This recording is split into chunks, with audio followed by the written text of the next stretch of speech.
Joining us right now, though, our favorite, Joe diGenova. Joe, good morning. How are you? Happy Monday. Morning, Doing Joe. Great to be back in the USA. Hey. Well, is it really? Was it good to be back in the USA, or were you kind of enjoying France? It was fun, France and Spain, but it's always great to be here. Trump, by the way, even infects decisions and discussions of travelers overseas on river cruises. On river cruises? Why on river cruises? Well, it's just that's where you happen to be, and with every place else in the world, you find people who love Trump and people who hate him, and the never-Trumpers just can't stand to hear a good opinion about him. And look, this is a bit of advice for all our listeners, based on what you've been telling about what happened at the Red Hen restaurant and everything else. This is a civil war.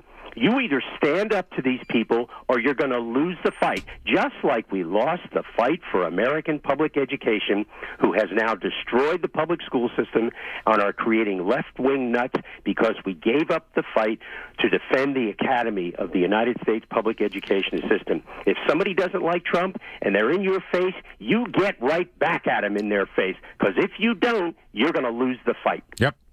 Do we lose the fight, Joe, or do we do it something that we've talked about this morning that I enjoy? Is I just keep quiet. I don't say anything. No, I just absolutely not. That is defeat. You cannot allow these people to occupy the public square. These are anarchists. The people that hate Trump are the anarchists. Trump and his followers are not the anarchists. You must fight them verbally, orally, politically, legally, every other way. If you don't, you lose. But if we beat them at the ballot box, we win. That's fine. Keep it up, but you got to do both. And, by the way, if you don't fight them, you may not win at the ballot box. I'm with you. All right, Joe, I want to talk to you since you were talking about being overseas. Let's talk about the travel ban that the Hawaii versus the administration. We're expecting that ruling from the Supreme Court this week. Do you have any indication as to how that's going to go? That's probably going to be 6-3. I expect Elena Kagan to vote with the conservatives to uphold the president's strict security rules for certain Muslim countries. Only a few, by the way, out of the many, many Muslim countries. It didn't apply to all Muslim countries. Right. So the liberals who think this is some sort of Islamophobia are just being idiots about the actual content of the executive order. He'll win probably 6-3, certainly 5-4 without any question, but he'll probably get Kagan, and the executive order will be upheld, which it should be. And I hope there's something in the court's opinion about the lawlessness of the Ninth Circuit and the Fourth Circuit, two circuits that have become renegades, basically anarchist federal appellate courts. Some of their writings in the opinions in which they struck down the travel ban are sophomoric. These people are federal judges, and they sound like people who believe in unicorns. They're just unbelievable. Some of the writings in the Ninth and Fourth Circuit are an embarrassment to the federal judiciary, and I hope the court says something about some of the arguments from the Ninth and Fourth Circuits. That's good. Hey, Joe, two things real quick on the Department of Justice saying that they finally complied with subpoenas. I mean, this is a joke by itself. And then Mark Meadows says, not really. Two-part question. First, what comes next? And secondly, our friend Chris Farrell over at Judicial Watch is saying, maybe it's time we give the U.S. Marshals more latitude to go seize things. What do you think about that? Well, here's what we need to do. I do not believe the Justice Department, the statements by Chris Wray and Rod Rosenstein are now simply not believable. Right. They have not produced everything required by the subpoenas. It's up to Congress to enforce its authority to oversee the federal government. This is a constitutional question.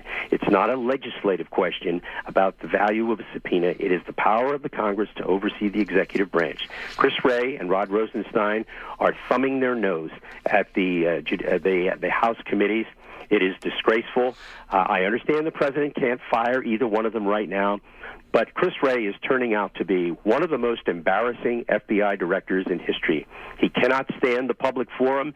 He's an embarrassment. That news conference he gave where he said there was going to be training for FBI employees was, I must say, so pathetic.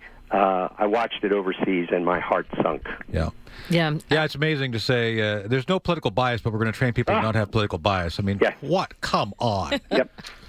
There are also so much to talk about, but the FBI apparently deliberately ignored what James Comey called the golden emails. We now know that they had everything. The Southern District of New York, the FBI there, had everything. They had over 700,000 emails. They had all of Clinton's emails, including from the time when she first took the Secretary of State's job. They also had everything from the BlackBerries. Did nothing with it. Is that information still being preserved? Well, it should be, and if it isn't, somebody ought to go to jail. But I'm not sanguine about that, given Rosenstein and Wray, who are complete incompetence in doing their jobs.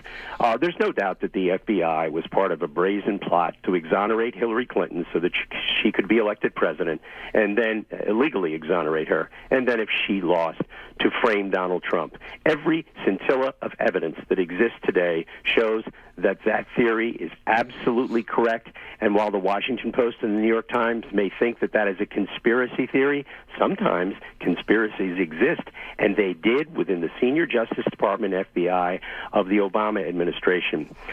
This is the greatest political scandal in history, but you would never know it from the New York Times and the Washington Post. Those folks over at each one of those publications are going to rue the day that they gave a pass to unconstitutional and criminal conduct by senior officials of DOJ and FBI just because those newspapers hate Donald Trump. Boy, what a way to measure constitutional rights, huh? Yeah. Joe, we're going to just hold you over here because we want to ask you about Peter Strzok testifying. He was subpoenaed. And we also want to ask you about a letter that was sent to Devin Nunes from the FBI regarding spying on the Trump campaign. So we're going to hit those two things in just a second here. Joining us here on Mornings on the Mall, Joe diGenova, legal analyst. And Joe, we have a bunch of things that we want to ask you, not a lot of time, so we're just going to try to bang through these. Okay, let's rock and roll. All right. Peter Strzok is now going to testify. His lawyer says he will not plead the fifth. Why are they having him testify? Are they going to find out anything that's not already in the IG report? Let's see if DOJ tries to stop him from testifying. Isn't it fascinating that so far they haven't objected? Now, why do you think that is? Let me tell you something. I wouldn't believe one thing that Peter Strzok said under oath in a confessional, in a mosque, in a church, in a crib. The guy is a thug, an FBI thug. Let him come. I just hope that people make mincemeat out of him. This is a moment for democracy. This guy is part of a coup d'etat against the sitting president of the United States. I hope they embarrass him to high heaven. I think, and I'm with you on that, Joe, and I think they ought to have both open and closed hearings, and the open ones should be... Yeah, these are going to be closed. So I know, but hopefully it'll leak. I hope they have open ones later. One question for you regarding President Trump's tweet to eliminate due process for deportation of undocumented or illegal aliens, as I say. Look, I believe unless you're a U.S. citizen, you don't have due process. So is the president right or wrong on this? Well, certain aliens, for example, permanent residents, have due process. Right. And if you are arrested in the United States in a criminal case, whether you're a citizen or not, you automatically get due process. But this is not about that. This is border law. Mm-hmm. Border law is different. The law of the borders is basically what the president says goes. We've had statutes written which have stripped away from the president the right to control the border. But in theory, the president has the power to arrest at the border and immediately deport and throw people, literally physically, back out of this country. That's why the wall is so important. People, oh, poo-poo, the wall, blah, blah. It's got to be big enough, tall enough, and long enough to make the process of keeping people who come here illegally. And the worst part of this is, and never forget this, my grandparents came to this country legally. They waited in line. They went to Ellis Island. All of these people from Mexico who are being encouraged to come here illegally have no right to come here. And what they are doing is, by letting them come in, and this is the Democrats who wrote these stupid laws, by letting them come in, they are all of those good people who want to come here and contribute and not commit crimes are being shortchanged. It is absolutely outrageous. No, I'm with you, Joe, and I think look, close friends of mine, Antonio Sabato Jr., Tony LaBianco, myself, my family came over on Lusitania back in 1911 before it was sunk. So I think everybody comes here, and it's important, as you point out, to distinguish between legal immigration and illegal immigration because the left continues to try to merge it all together. You know, Mexico is using this as a way to prevent a revolution. People have to understand, Mexico is in a pre-revolutionary state. It is a collapsing democracy. It is a thugocracy, a kleptocracy, a drugocracy. It is a disaster, and they are using the United States as a safety valve. If the American, and by the way, the American people understand this, all of the polling shows that, and if our members in Congress would simply get it. The Republicans seem to get it. The Democrats, of course, want every single illegal alien they can get to convert into either legal or illegal voters. The FBI sent a classified letter to the House GOP disclosing whether they used top secret, what they're calling confidential informants in the Trump campaign, in the Trump campaign, prior to opening the Mueller investigation. So we're no longer even pretending that they didn't have informants in the campaign. Why is it important to find out when they were inserted in the campaign? Well, because it's pretty clear they didn't have legal authority for the FISA warrants, and that they lied to the FISA court, which is what Judge Collier wrote about. Everybody has to read this decision, April 26, 2017. It's been out there for a year and a half, where it discloses that the FBI violated the law and used contractors to illegally steal information, classified information. The whole purpose of trying to prevent information from coming to Congress is to cover up the fact that there was an illegal spy. I don't care what all of these idiots at the Washington Post and the New York Times and these phony defenders of both of those institutions, they were spying on the Trump campaign. It was led by John Brennan. This was his idea to try and infiltrate the Trump campaign so that they could hurt him after he became president. This is simply unbelievable. This is Banana Republic. This is Mexico. This is Colombia. This is Paraguay.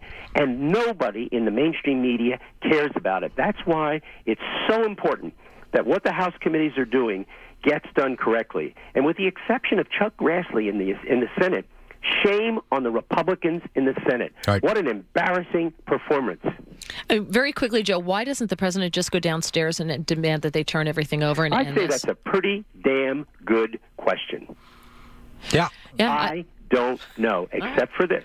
Don McGahn, the White House counsel, is a great defender of Wray and Rosenstein. And my guess is that he's telling the president, Mr. President, don't do this, don't start this, let this work out, everything's going to be fine. Let me tell you something. Being White House counsel is one of the great jobs in this city. And if you do it right, it's great. And if you do it wrong, you hurt the country. Right now, I have no idea what's going on at the White House. None with this. This is ridiculous. The president can order declassification immediately. Now, there may be very good reasons that something shouldn't be declassified. If that's the case, show every single word to the Gang of Eight and the chairman of the House and Senate Intel committees and the Judiciary committees. They're the only ones that have to see it. If they can't see it, then that means what's going on is a crime. Interesting. Well, Joe, thank you so much. You make us smarter every time you're here. We'll talk to you again next week. Thanks, Joe. Take care, guys.